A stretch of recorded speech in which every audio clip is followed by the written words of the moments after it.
so I've got the wrong file open. I better close that one. That's the one that has the joists.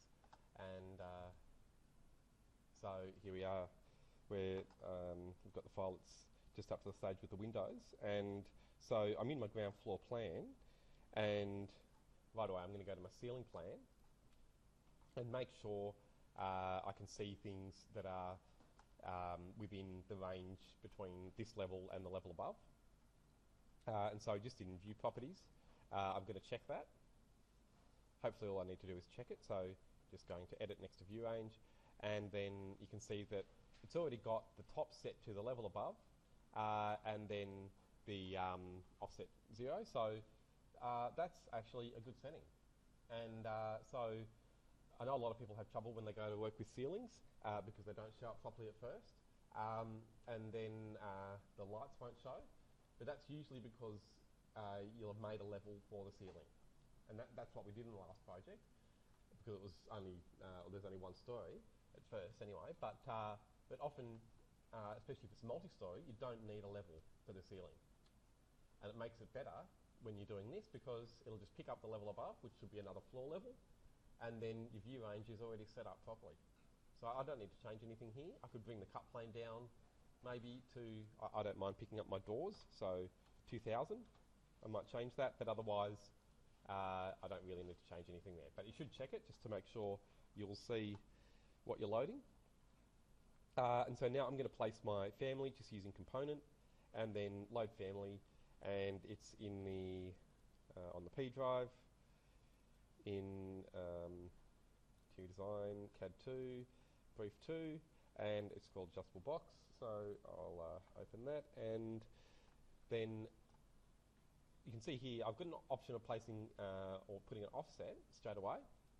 So I've forgotten my ceiling height actually, so I'm just going to guess 3000. Oh, great, thanks. Yeah, so yeah, so look, I mean, it would be good if I did know it, but it's good to check and look at it in the section so I can see with the floor, because I haven't done the floor yet anyway. So the main thing though is that I can see it, because I know my cut plane height and I know my object's height. So there it is. I can just place one in there roughly for now, and I suppose I can move it up against the wall because that's where the first joist would go. So I can just use the move button and pick it up on the side. I'll then snap that onto the wall, and then I'm going to use the arrow to drag it so that it's the length of the building. Now I'm not going to be too fussy here because I still haven't put in my there's a wall here where you've got a courtyard, and I think even there's a side passage or something that we've got to add in, so I'm just going to leave it like that for now, and then have a look at my section. And there I can see it obviously needs to come up, but also my floor is still set to what it was before. So I'm just going to go to edit type with the floor selected and duplicate it, and I'm going to call this timber floorboards. And then I'm just going to edit the structure, change the thickness to 20 mil, and then browse to change the material right away to my flooring. So that will be done for the rendering hopefully too. So I'll just start with a timber material and duplicate, and we'll call it timber floorboards. And set it all up now, so I'm going to replace the appearance with the flooring. It's got some pretty good built-in floorboards. So you're adding layers to Well, this will be my only floor. So, but I'm only using the floor to make my floorboards, and then I'm going to have the joists under those as separate objects, and then the beams as a separate thing under that again. So when you have those thick floors, they're assumed to have all of the floor structure included in that. So I'll just get one of these. Doesn't really matter which you go for at the moment. So the Java one, though, I thought was good. Went past it. But yeah, so maybe the Beechwood is not a bad one sometimes too. Okay, so then back on graphics though, I'm going to set it up a bit more. So I'll put a surface pattern in so it looks like floorboards, and so that's going to be a model pattern, and either vertical or horizontal here.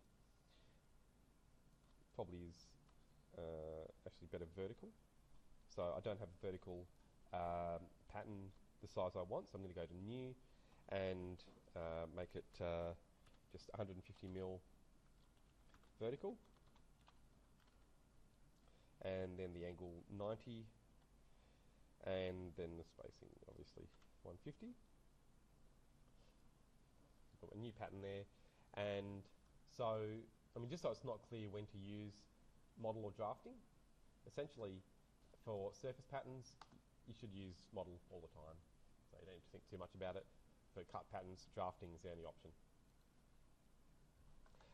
So that material's done. If I click OK, and OK, and OK, then back in the section already we can see that it's changed thickness, and then in the floor plan, level 1, I can see the boards, and you can see that it's picked up the angle that I probably didn't want.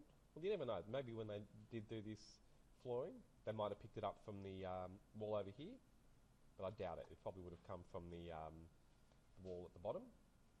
So I'm going to go back and edit that boundary, and go to the slope arrow. The span direction, and then choose the bottom edge. So if you've been wondering what those double lines mean, that's essentially what they do. And yeah, unfortunately, because it's already made the pattern, it's going to leave it on the original direction.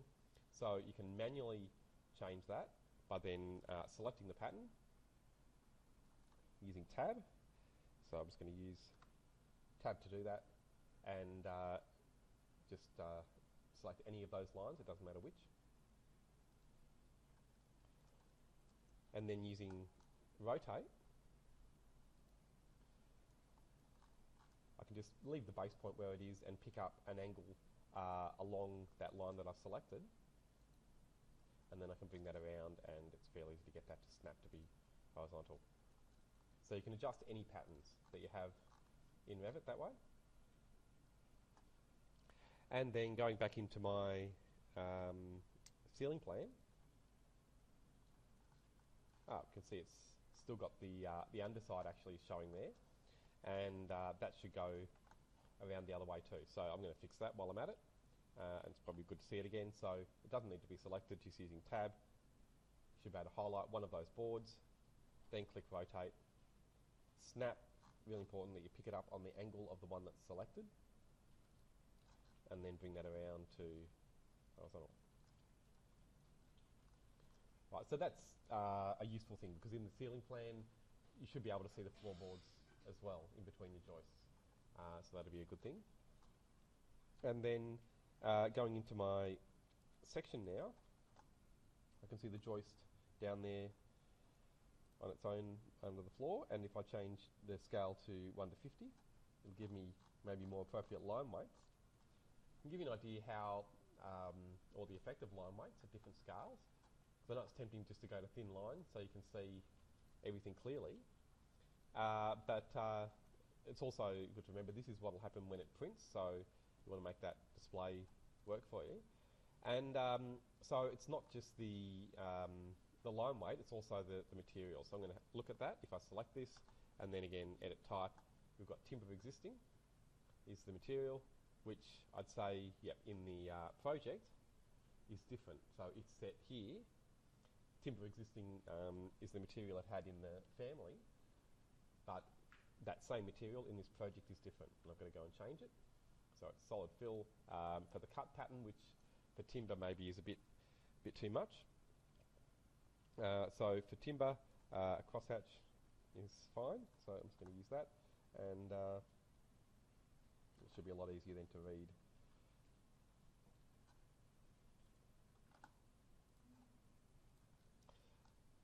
Okay, so then with the joist selected, I can just use the move tool, pick it up on the top, and then snap it to my floor. Again, it's coming in with a solid hatch because I got that material from the timber existing, so I'm going to go and fix that too. And yeah, solid fills, you really don't want those unless they're necessary. Now here it's a smaller object, so it'd be tempting to go for a 1mm hatch. The only thing is that'll be with heavy line weight, still maybe hard to read. So I'll leave it on 3 for now. So there, even at 1 to 50, this is going to be hard to see between those two lines, maybe at 1 to 20. You'd start picking up some of that detail. It's still in coarse, so it's not showing the material, but if I go to fine, then finally I can see that material. So just want to make sure you can see everything clearly in the views, and well, I'll leave that on 1 to 20 for now. It might need to be 1 to 50 in the end. But then back in my ground floor ceiling plan, I can then go and start copying these joists. So I'm going to show you a couple of ways of copying them. Using the copy button, you could pick it up, take it to the left, and we're going to do it with 600 spacing, even though I think in real life they're 450, but or probably less than that. But we'll do them 600, and that will still look like they're pretty close together. And so you could copy each one like that. It'll take a while though. So instead, you could use array. And with array, you've got the option to group and associate. So I'm going to just leave that on, and I'm going to click somewhere, take it to the left, type in my distance, 600. And notice I didn't put in the number. If it's grouping, you don't have to. You can do it afterwards. It'll come up with the prompting of the number or the count at the end. So I'll just put in a guess here and say 30. Okay, that's almost enough. And so maybe I'll try 33 or something. That's too many, so 32. And okay, so that works, but they're grouped. So if you select any of those afterwards, you'll see they come up with a dash line around them to show you that it's part of a group, and you get these grouping options. So I'll just undo that and do it in a different way. Okay, so if you again go to array and turn grouping off, basically it works the same at first. So I'll just click a point and then take it over to the left and type in my distance, 600, enter, but then that's it. It doesn't prompt you for the count afterwards. So if you're not grouping, you've got to remember to change the count up here first. So I can put in 30 and do the distance afterwards. So then they'll come up ungrouped. So that's alright, that works. But if you're wanting to use it to work things out as you go, grouping's a good option. You might just need to know how to ungroup it. So I'm going to do it with the grouping again, 600. It's my distance, 32. It's my count. So I'm happy with that. But now I want to go and work with each of these individually. So I need to ungroup them. And you've seen you get the ungroup option when you select any of them. And if I select one and then right click and select all instances in the entire project, that will select all of those groups, and I can just ungroup them as a group. Okay, so now I can easily just select any of them and stretch them so they touch the wall. And honestly, if it goes inside the wall, it doesn't really matter because no one's going to see it. You're not going to show anyone views, wireframe views looking inside your walls. In your plan, it'll be fine. It'll cut itself at the floor, at the wall. So it'll look like that. And okay, so you just need to stretch them as I am there so that they run into the wall and that they don't stick out, obviously, outside your building, like these ones. Something like that. And I'll just bring this last one in, and then maybe one or two up here. So, oops.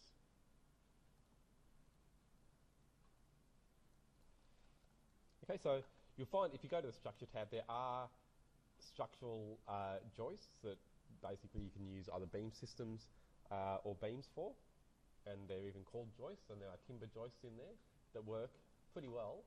But you'll see in a moment when we do the beams and the columns, structural elements do work differently, and like I said, they're set up for engineers, and it's just more work. You have to type in more and put in more adjustments to get the same result, essentially. So I think with this family, it's easier, and it also gives you a good chance just to have a look at families using instance-based properties where you've got the width and the height and the length coming up there in the properties panel.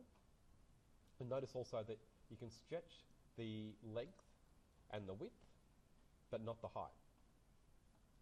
So looking in the section, if you select any of those joists, you can't stretch them up and down, and that's because of the way the family's been set up. So have a look at it. You'll see the reference planes are tied to the parameter in a certain way, and that's what makes it give you those options.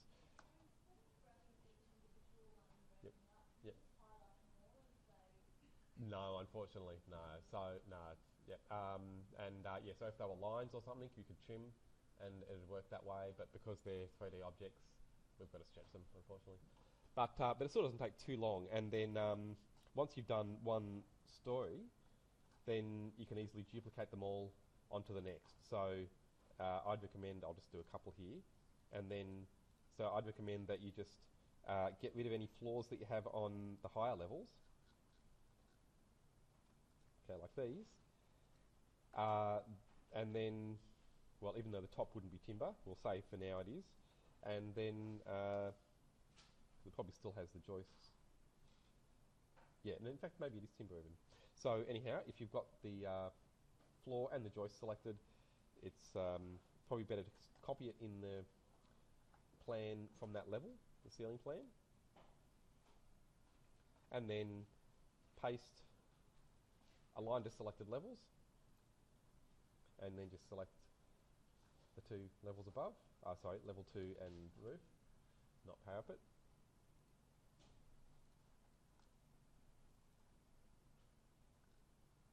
Okay, and it's gotten a bit confused. So I'll undo that and try paste align to selected levels again. They're still on the clipboard. And it'll be the levels below those, so ground floor and level 1. Sorry, level 1 and level 2. There we go. So that's brought them in at the right heights, or sorry, roughly at the right levels. But now I need to adjust the heights a little bit. And it's done this because the ground floor is higher than the other levels. So now I just need to use move. The top ones are already selected, so I can just use move and click on the top of the floor and bring that all down to the level.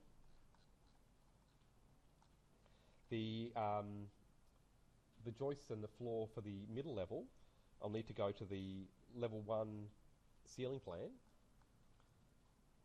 Notice I can't see my my objects there. So let's see, in the section, it's because they're above level 2. Okay, so that means in level 1 ceiling plan, if I go to edit the view range, then I can change the top. Well, I'll just put an offset of, let's say, 2 meters. And the view depth has to be at least as high as the top.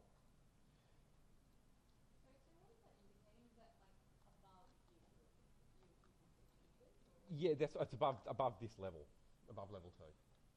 So level 2 is the level above the level we're on. That's where the ceiling plan normally would stop, and I'm just making it go a bit above that, 2 meters above that. So I'll take it back down afterwards, but it's just so I can select all of the joists there. And again, if I select one of them, I can right-click, select all instances, and this time visible in view. And then with Control, I'll just get the floor. And then back in my section view, now I can click move and bring them straight down. So that now if I go into the ceiling plan and take my view range back, in other words, just take the 2000 back to 0, I can still see them now because they're within the range. But obviously, make sure you stretch everything and get them all the length you want them to be before you do that. And then And then the other thing is that little alcove you've got. Just going to check the plans that I've given you. Oh, sorry, that's the wrong folder. Sorry, in yours.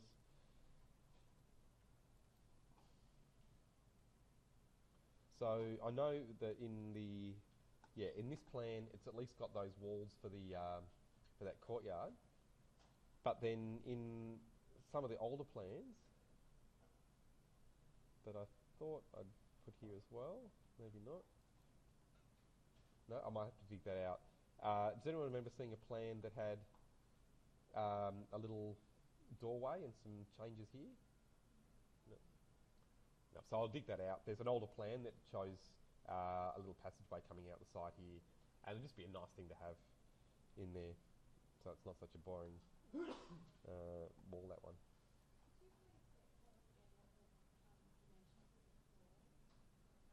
Oh, just 20 mil thick, and then 150 mil boards, which you do in the material. The boards in real life would probably be more like 120, but you can draw them 150. So I'll give you some time to do that, and I'll do the beams and the joists, the columns and the joists.